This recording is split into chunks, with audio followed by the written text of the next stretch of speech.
I'm on mute, aren't I? Yeah, so good. This is good. Great. All right, welcome to Bug Watch. I'm your voice for Slee. Yeah, so the headache, I had to go and get us something to calm the nerve or to sort the headache out, and red wine was the one. Of course, I got in the car to set off. What happens? No petrol in the car, so I need to go to the petrol station. I go to, I think, the only petrol station in the world that has no red wine. So I have to then go to a shop, keeping you guys waiting so that I can get the red wine. So thank you for waiting, much appreciated. Who have we got? Cordless audio, cordless cord, no audio. Thank you, man. Yeah, you're totally right on that one. And hello from Sweden. Hello, mate. I actually played my first ever Swedish opponent this weekend. That was very exciting. I was at an RTT. I went 2-1. My third game was against a Swedish chap with the most awesome accent. It was like everything all in one. And yeah, it was really cool. He was playing Tactical Brigade. And I had not played that, but I've heard so many things about it. So no, it was a very, very fun game. Very fun game. It would be interesting to see who else we have in the chat, if anyone is watching from all over the world. I actually played a lad from Germany as well. So round 1, German person. Round 2, generic, boring British person. And that's John P. Watson, who you might know is a friend of the show. He's a Tyranid player, but he was playing Dirty Firestorm Ultramarines and beat me on the last turn of the game. It was a very good game. I had an outstanding Shadow in the Warp to get me back in the game. I had to kill two tanks. Both of them, or one of them, was on 4 wounds. And if I killed one of them, we drew. If I killed both of them, I won. And unfortunately, the Tyranid penchant for anti-tank came to get me again. So I lost. But it was a really good game. Learned a lot. And then I played Warhorde in the first game against the lovely lad from Germany. And it was a really close game. Really close game. Because he can just out-OC me. And I don't think he realised that until maybe turn 4. And I was like, oh, he's still not putting loads of boys on the point. Okay. But let me tell you something. Gene Sealers love boys, don't they? Man, wiping out 20 mans like just for fun. It was so much fun. All right, we've got BCG Kobe. Hey, Kobe, how you doing? Good to have you in. Michael DLT, the NID stats are wild. Excited to see your takes, man. Thank you. That's very kind of you. It's a top-line look of the last 2 weeks, because obviously we looked at LVO and we looked at Nottingham. They were the big things. So I've pulled out the other two, the latest 2 weeks to see what people have taken, because I feel like all the testing, all the kind of, let's see what everyone else does. That all happened week 1 and 2, and now we're getting to the real meat and potatoes of the actual thing. I've been asked what my list was at the weekend. I haven't actually done it on this slide. You know what? While I was at the petrol station, or while I was at the shop waiting behind old lady, paying in change for her shopping, and I'm literally clawing my eyes out, going, "I'm late. I need to go." I was going to do a slide about it, but I didn't. I'll tell you what was in my list. It was Hive Tyrant. We had a Broodlord and 10 Gene Stealers. We had all One Eye and the 2 Carnifexes. So I love those guys. And this is all in Invasion Fleet. I love those guys. I won't build an Invasion Fleet list without that. Then we had 20 Hormigans, because they're just so useful and not that expensive for what you really get out of them. In fact, they were critical in the Orc games by a mile. Just literally wrapping Gaz and saying, no, you don't leave this little circle that I've made for you. Then we had Biovore, Exocrine, Rupturefex. And then I think the spice, I think that's everything pretty much. But the spice is 2 units of 3 Raveners and 6 Raveners. So I really like Raveners at the moment. I'm going to be doing a video on it. I'm just working on it at the moment, and I'll release that soon. But I am madly in love with Raveners at the moment. So much hype for them. And yeah, I think they're going to be key to Tyranids, Eldar, and Guard meta kind of vibes. So we'll see. Right, well, let's get on with the show. And thank you for asking, by the way. Very kind of you. Of course, I went with Perfectly Adapted on the Hive Tyrant instead of... I could have given him Adaptive Biology. I give him Perfectly Adapted because it's better. It is. Trust me. All right. Welcome. So we're going to go through last 2 weeks of data and see what's going on. Well, the first month of the year's data, and look at what the best players are taking with Tyranids, how we are performing overall. Then we're going to look at some cool lists, and that's it. So let's have a look at how we are doing.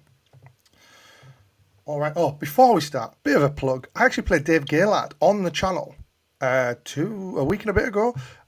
He was playing one of the new guard detachments, and I was playing Vanguard Onslaught. It was a lot of fun. We had a really good game, so please go and watch that. It was really fun. It's already at like 2,500 views or something, so that's really cool. It was a good game. All right, so let's look at Tyranids. So top line, what's the top line statements? Tyranids have a 51% win rate, which is obviously pretty, bang on. Happy days. With 6% of all players, so 6% of all 40k players are Tyranid players, which is like really high. I think it's like fourth, so a fourth or fifth. So still, we are very, very compelling. However, we only have 4% of 4-0s. So what does that mean? It means that we, if all things equal, we would have 6% of 4-0s, wouldn't we?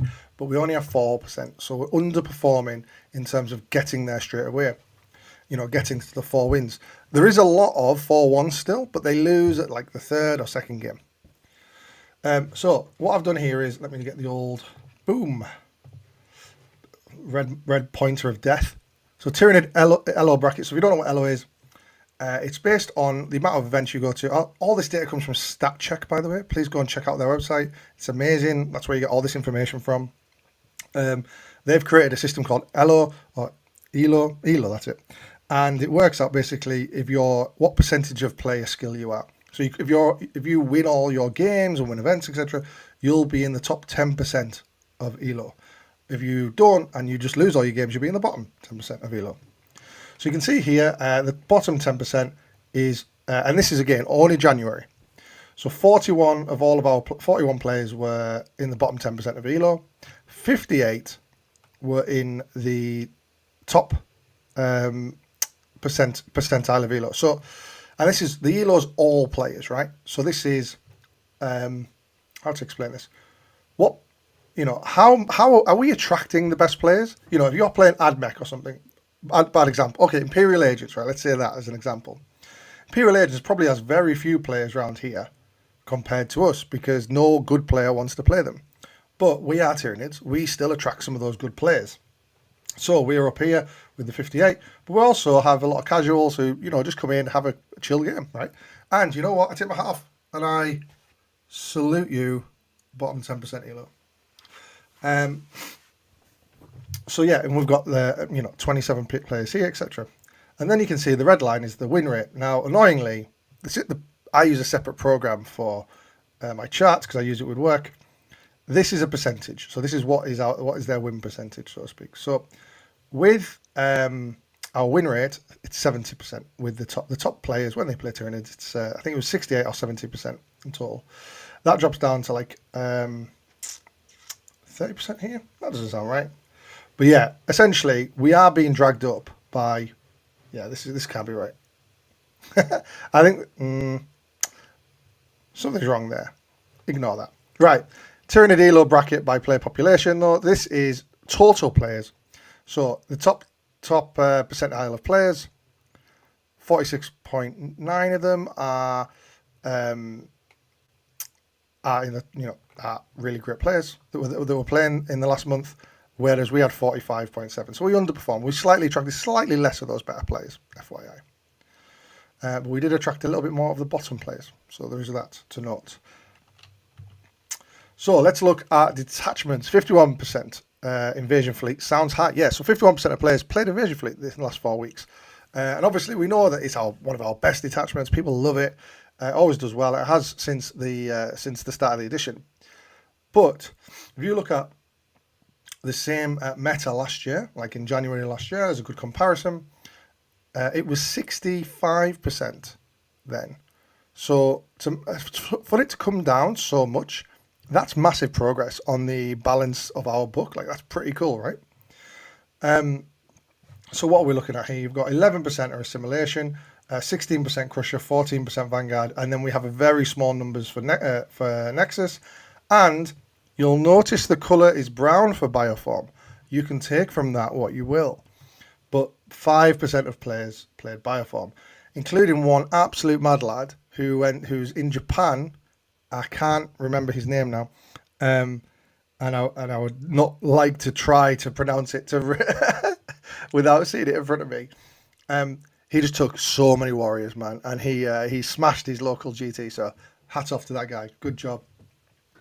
So we are looking at Crusher being the second biggest after Invasion Fleet. And that kind of makes sense, right? You know, it's you want to see what the meta is doing. Actually, Crusher doesn't give you strenuous levels of admin to do. You just need to do your thing, and it's quite reliable to skew into other armies and say, well, you know what, we're just going to be really hard. Can you deal with that? In terms of Vanguard obviously still popular. I think obviously the Borg list probably has encouraged more people to take it, encouraged me to take it in a lot of games, pickup games, to try it out. And then you've got a Simulation Swarm with 11% of total players. Now, as you might have seen by the thumbnail, Simulation Swarm's doing all right, you know. It is doing a thing. Let's carry on. So if we look at the top 10% of players, that actually leans more towards a Simulation Swarm. So you can see 18% of players are on a Simulation Swarm here, 16% still on Crusher, 14% still on Vanguard. So where are Simulation taking their players from? It's from Invasion Fleet and a bit of Nexus. So weirdly, Bioform's still holding on strong to that 5-6%. God knows who's playing that rubbish. So Nexus 2%. That sucks, but we do know who played that. It was the chap at LVO who I can't think what his name is now, but he was on he actually was in the chat on the last show. A lovely guy by the sounds of it, and I watched his video. He's got a channel where he talks about it. If you are interested in that, put it in the chat. I'm sure we can find it. And then you've also got the Invasion Fleet. So we're seeing people move from Invasion Fleet to Simulation Swarm. And I think it's because quite a lot of the list archetypes can just port over there. We saw Sam Pope taking his 1 million Gaunts list and moving it to a Simulation Swarm. Simulation Swarm's also great for chucking Norns into. So if you want to play Norn in Invasion Fleet, you know, it also reaps rewards in a Simulation Swarm. So really interesting to see that change. I imagine we'll see what we normally see at the change of every meta. This will be 46, will probably be the lowest we see it. And then as the meta goes on until the next data slate, that will probably increase slowly as people go, but it's just not as good as Invasion Fleet, is it? But that's the thing. Is a Simulation Swarm better than Invasion Fleet? I want you to tell me. Put it in the chat. I think a Simulation Swarm is very interesting, and the numbers don't lie. We're going to go through it in a second, but it seems like, you know what? It's got something. It's got something. All right. So Simulation Swarm is seeing slightly greater success with top players versus the average. So what I've done is I've split our player base in half at the 50% ELO versus the top 50% ELO. And then I've got the total here. So the total here, Simulation Swarm, in total has a 62% win rate, right? That's unbelievable. That's so good. I mean, you think of what our win rates have been in the past, like 62% is pretty outstanding.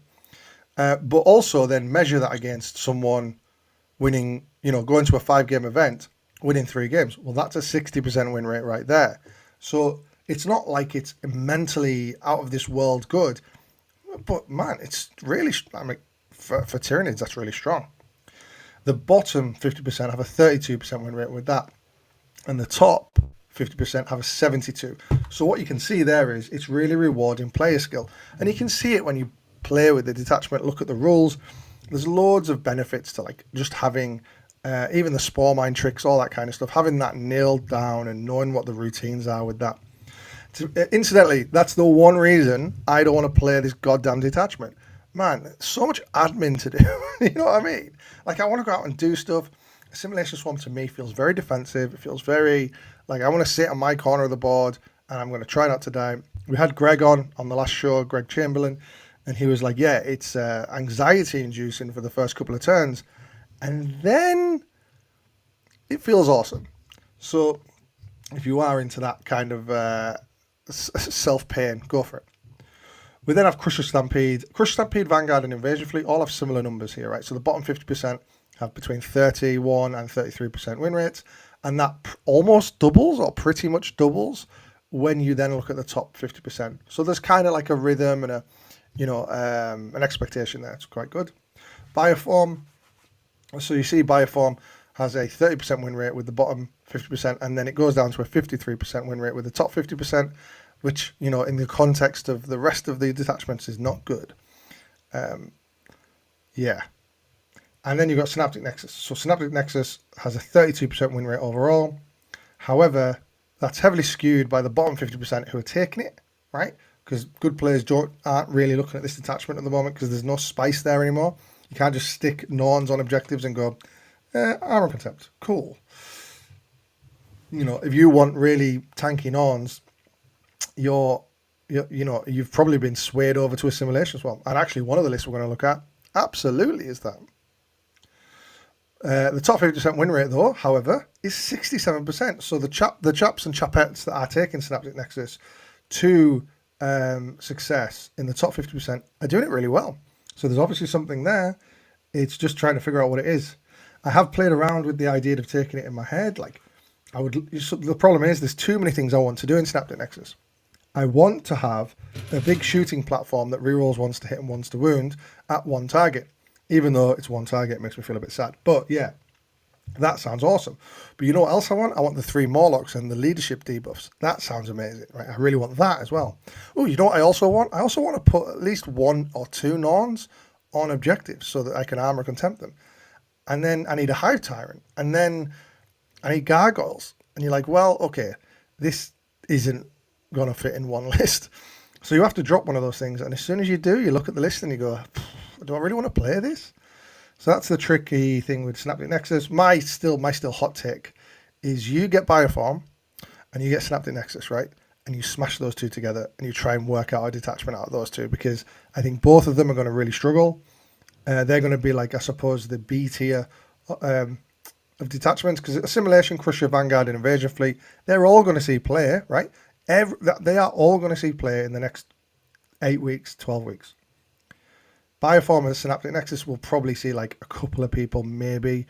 And then you've got Unending Swarm, which you might recognize as not being here, still having 0 people playing it, because RIP. Man, I hope they look at that in the next balanced data slit. I really do. We've got Entropic Tyranny in the chat here. People are already starting to discuss 11th edition. Don't do it, man. Don't. Stop it. I don't need that in my life, right?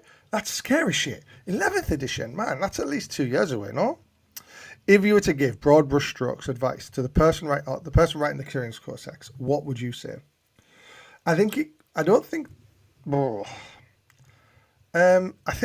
broad strokes of the game, I'd like to see combat. Like, I don't know how to fix it, but combat needs to be fixed, because at the moment they can't really fix our melee, because melee for me is the big issue with Tyranids. Like, I didn't start playing Tyranids to take a gun line, right? I didn't take Tyranids because I thought they had cool guns, right? I thought I would have ripped people to shreds and run across the board and batter them, right? That's what I wanted to do. And now I'm like, oh, well, how many Exocrines and how many Tyrannofexes do I take? So I think for me, my big angle on this is, can you fix combat? And then can you fix can you give us a bit of diversity in all of our melee options? So part of this Ravenous video that the Ravenous video I'm looking at, I've kind of created like a weird chart to see what each unit's good at. So when you compare Ravenous to Venomthropes to Warriors to Gene Stealers, all of our mid-level bugs, I suppose, and you say, okay, well, what's this one's USP? And when you put them on a sheet, you can then go, well, that one does that, that one does that. And it's quite nice to look at. And they're all very similar, man. They're so similar. And I don't need to tell you guys are Tyranid players, but damage 1, AP 1 or AP 2, or AP 0 if you're Venomthropes. Man, Venomthropes are so bad. They're so bad. I would happily pay 20 points more for them and have AP 1. I think that would be cool, right? Maybe. Because they are really good. The amount of times I've wanted some in a list because all my infantry is getting shot at by indirect or something, like, that'd be really cool. So yeah, that's my big thing is can you sort out combat profiles? And Dank Sobotka has this right as well in the chat. Please make monstrous Scything Talons actually feel monstrous. Yeah, because AP2 damage 2, man. Here's the thing: a Tyranids, a Hive Tyrant, Scything Talon, monstrous Scything Talon, or his Lash Whip and Bone Sword, his or hers, whatever it's Lash Whip and Bone Sword, right? Can fucking wreck something, right, in the books.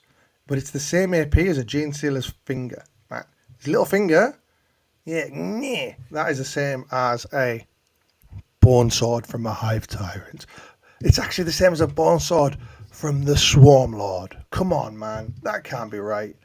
So, but don't be wrong. I'm not slagging 10th. I absolutely love 10th. I think 10th is amazing. I much prefer it to 9th, to be quite honest with you. And especially because of all the updates and stuff. It's pretty sick. It's the speed that's the issue. Christo in the chat. Yes, Christo. Good to see you, mate. Well done on your 4-1 at the ITT at the weekend. And you, I think you specifically went 4-1. Top work. It's the speed that's the issue. Otherwise, warriors actually hit quite hard. Yeah. Need +2 movement from Synapse. That'll be fun. It'll be fun. Do you remember Gorgon? Was it Gorgon? No.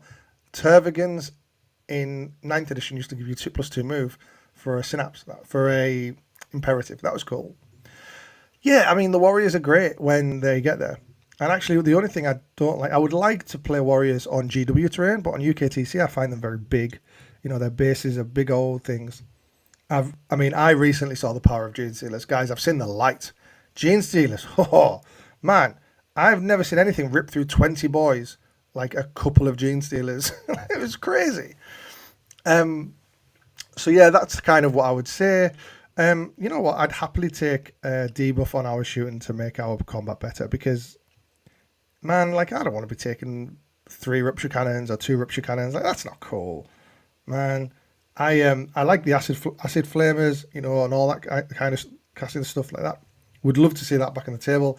I keep wanting to put one back in the list, man, but every time you do, you're like, well, I suppose I've got units that kind of deal with that problem in a way. But hey ho.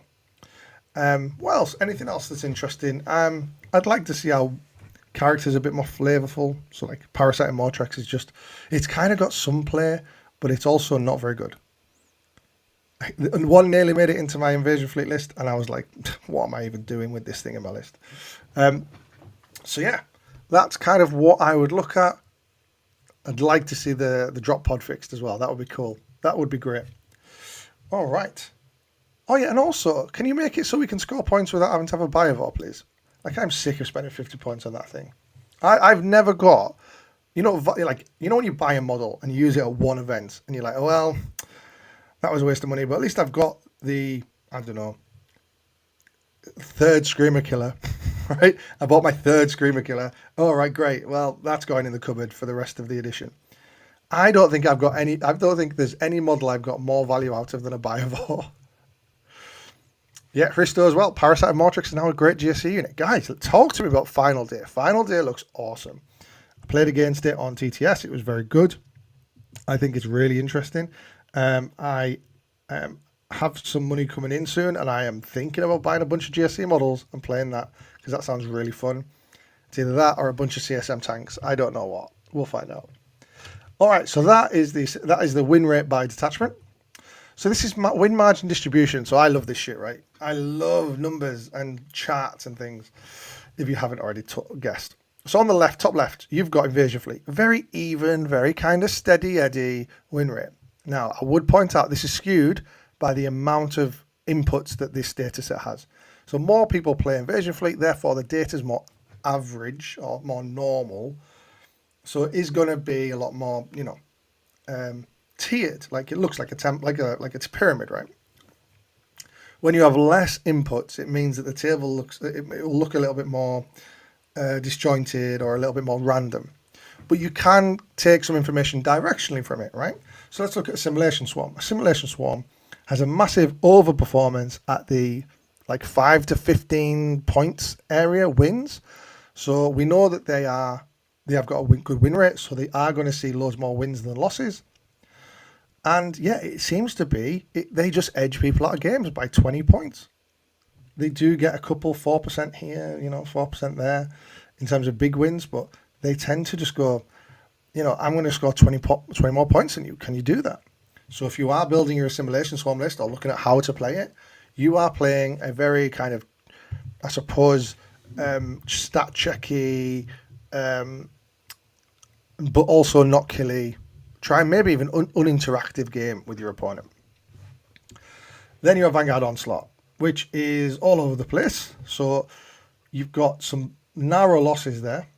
You've got some big wins. Hey, look at me. I jailed my opponent in their deployment zone. So 10% of our games are a good 30 to 40 point win. Super. But then you've got all of these losses at 4%. So you look at Invasion Fleet, you can see like minus 55 points or minus 45, etc. These ones 2%, 1%. But if you look at Vanguard Onslaught, it's 4%, right? Again, less inputs here, right? There's less games played with Vanguard Onslaught than Invasion Fleet. But you can start to see the story here of, you can do this wonderful thing of jailing your opponent in their deployment zone and making them cry, or you could just lose by 40 points.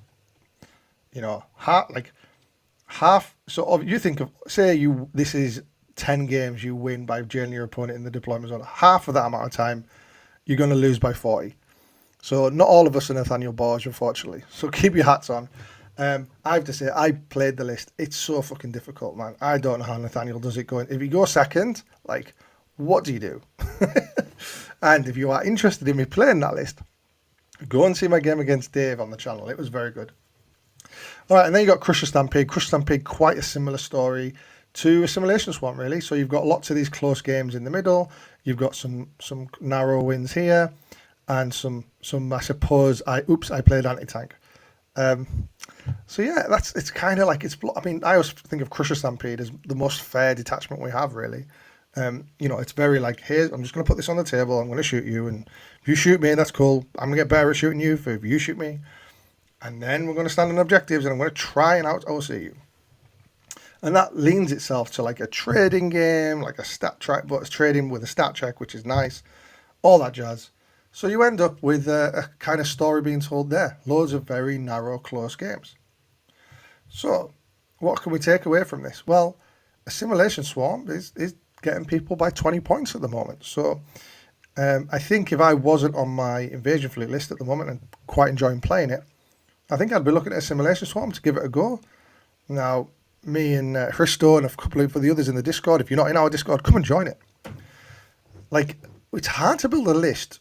But here's my thing with Assimilation Swarm, right? I can build a sick Invasion Fleet list, right? Sick Invasion Fleet list.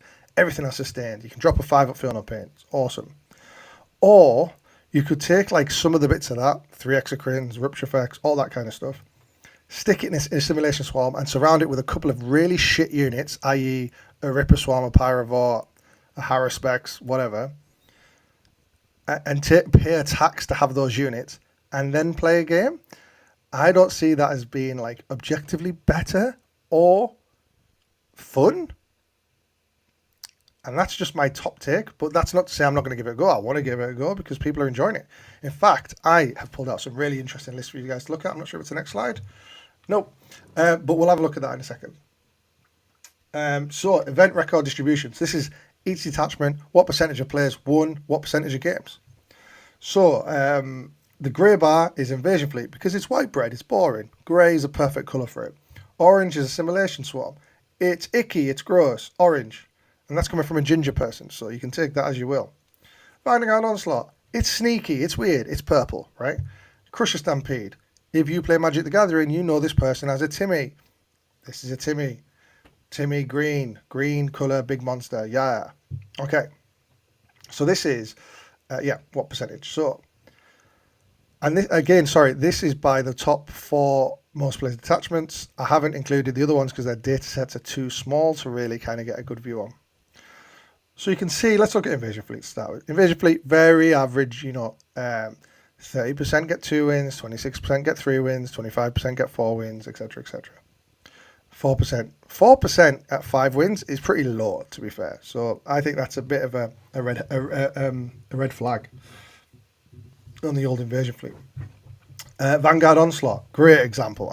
So Vanguard Onslaught, 4% of people won 0 games, 8% won 1 game, 44% of people go 2-3 with that detachment, 16% go 3-2, 16% go 4-1, and 12% win 5 or more games, right? 44% at 2-3. I think that really sums up the detachment really well. I really do. Crusher Stampede, again, quite steady Eddie at 25% across 2 wins, 3 wins, and 4 wins. That's what the website says. I'm going to go with that. Seems a bit coincidental to me, but let's do it.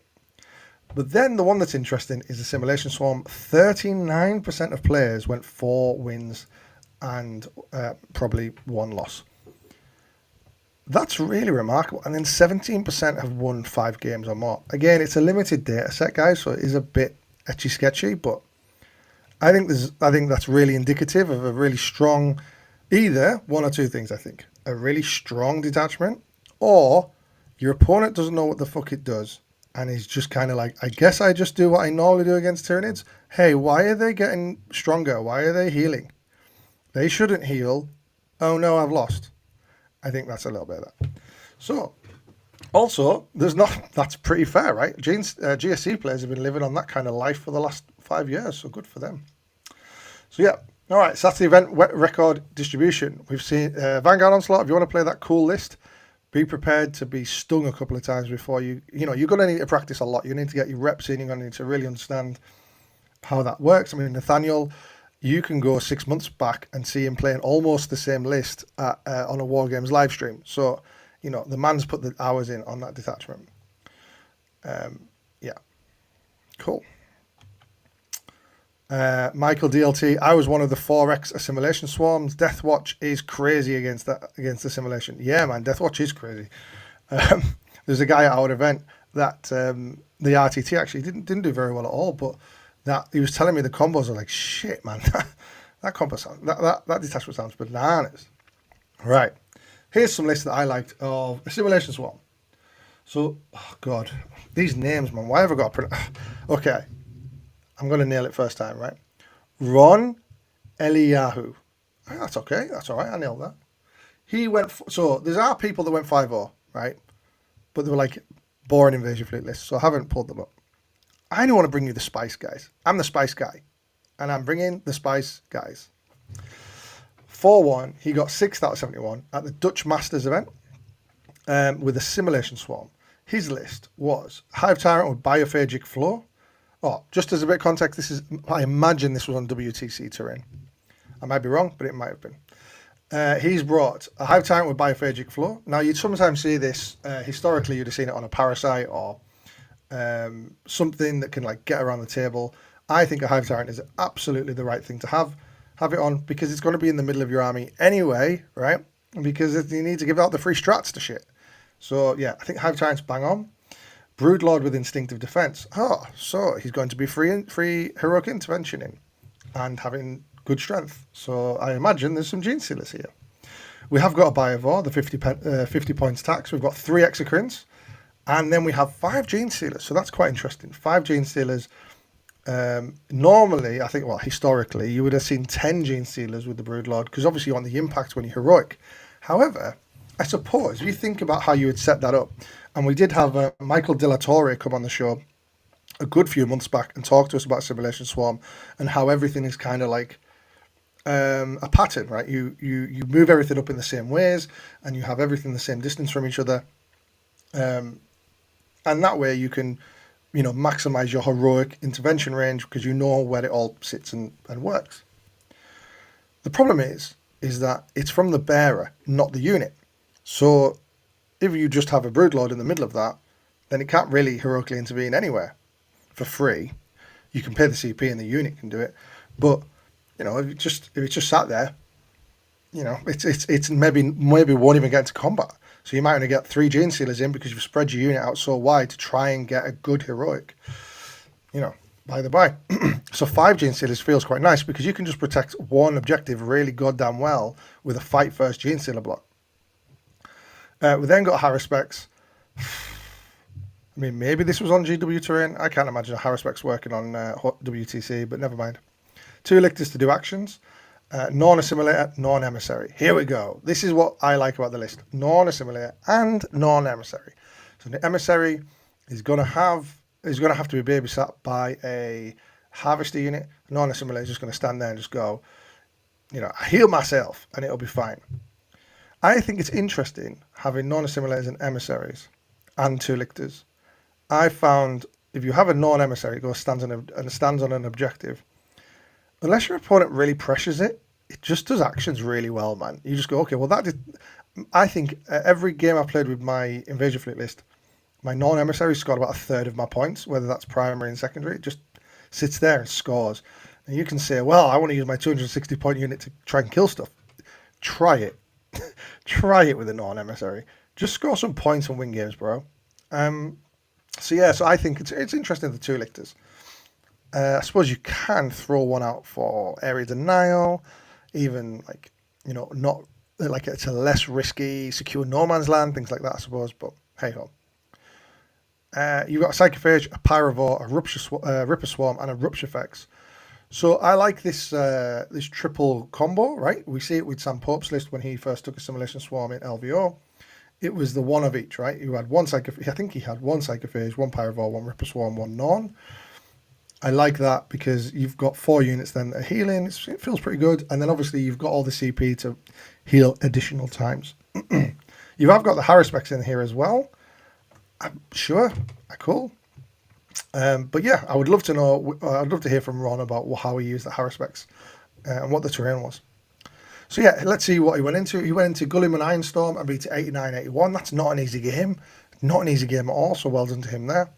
Angelic Inheritors, was basically is the Blood Angels list with all of the characters, and he handily beat that as well by about a good 30 points. And then I think this was his loss, actually. I haven't put it the right way around, but 18 Fiends, 3 Keepers of Secrets in Legion of Excess. I'm pretty sure this was a loss. Actually, the chap that was running Celeste actually won the event. 18 Fiends is so rough, man. And he got handily beaten there, 51-92. So then he goes back on his winning streak and goes into Triple Tank Commander Combined Regiment with 97-79, so a good win there. And then a Hero Hammer Champions of Rust by 99-71. So some really good scores there. And I think that's the key thing, right? He's not scored less than 88 the entire event. Like, that's really impressive. So well done to him. Awesome. Well done, Ron. The next one that I did like was Caillou Orellana. And this was at the Hamburg Open in Germany. 4-1 again. He came 7th out of 103 with, again, an Assimilation Swarm. So we've got Death Leaper, and again, this one's totally different to the last one, which is so much fun because there's so much innovation open to go for in this detachment. Death Leaper, Hive Tyrant, Neuro Tyrant, spelt wrong. Winged Hive Tyrant with Instinctive Defense. So we're moving away from the Gene Stealers, and we're moving to Melee Warriors for the 3 Heroics. We've then got 20 Hormigans. We do like the 20 Hormigans. Big fan of that. We've got the Biovore, 3 Execrator, Haruspecs again, Psychophage, 3 Pyrovores, 2 Pyrovores, and then 3 Raveners, Ripper Swarm, 6 Warriors, 3 Venom Throps, 6 Zone Throps. Feels like a lot of stuff in this list compared to the last one. And then you realise there's no Norns, right? There's no Assimilator here. So then I would love to see this played because this seems so much more dynamic. Ron's list, I actually like Ron's list. I would love to play it. This, I would like to see someone else play it because there's so much, I think, variation here. Whereas you can imagine the Norns go out and then the units that protect the Norns go out and blah, blah, blah, right? You can imagine there's a rhythm to playing that. Fuck, what's the rhythm to playing this? This is all sorts of stuff. So it's very cool, though. I mean, even Venom Throps in here, just to give -1 to hit. It's just nice. You've still got the 3 Execranes. You've no Lictors. You've got 3 Raveners instead. Yeah, super interesting. So Caillou went into... So these were all WTC scoring games, bizarrely. But, hey, Germans do what Germans do. We had Reaper's Wager, the first game for Caillou, and they battered them. 20-0. And then he went into a similar Assimilation Swarm list, but with more Harvesters. And he got a handy, I think obviously skill level probably took over here, and he got a good 17-3 score there. So well done to him there. Then he went into a Dread Mob with Stomper, 16-4. Again, not easy, right? You've got some, Dread Mob, it will blow your 6 warriors, your things like that to pieces. So no, it's really, really impressive. Triple Contemptor and Double Bikes Solar, so not an easy game, and that was his loss, 7-13. I think the Custodies game is going to be one of our hardest ones moving forward. He then learnt from that, though, and went into a similar-looking solo list and beat that one 13-7. So he got his own back. Well done to Caillou for that. All right, some other notable cool lists that I wanted to pull out. We had Sam Pope. Oh, let me just take a sip of this red wine. We had Sam Pope come back with a different list. He came back with VO. And his VO list is sort of similar to Nathaniel's, but he's gone for some different tech choices. So he's gone for an extra character, I believe, with having a prime to go with 6 melee warriors, which wasn't in the original Nathaniel's list. So he's essentially swapped out 6 Raveners and a Neurolictor for that. So he's got rid of the Neurolictors altogether. And he's instead put in 6 Zoanthropes, 6 melee warriors. He's dropped a unit of 6 Raveners to 3 Raveners. And he's added a prime. I'm sure there's something else in there too, but I think there's a similar style of play potentially. He did play on Tactical Tortoise's stream at the yesterday, which is Sunday. So go and check that out if you want to see that list played. But yeah, I believe he went 4-1, so well done to him.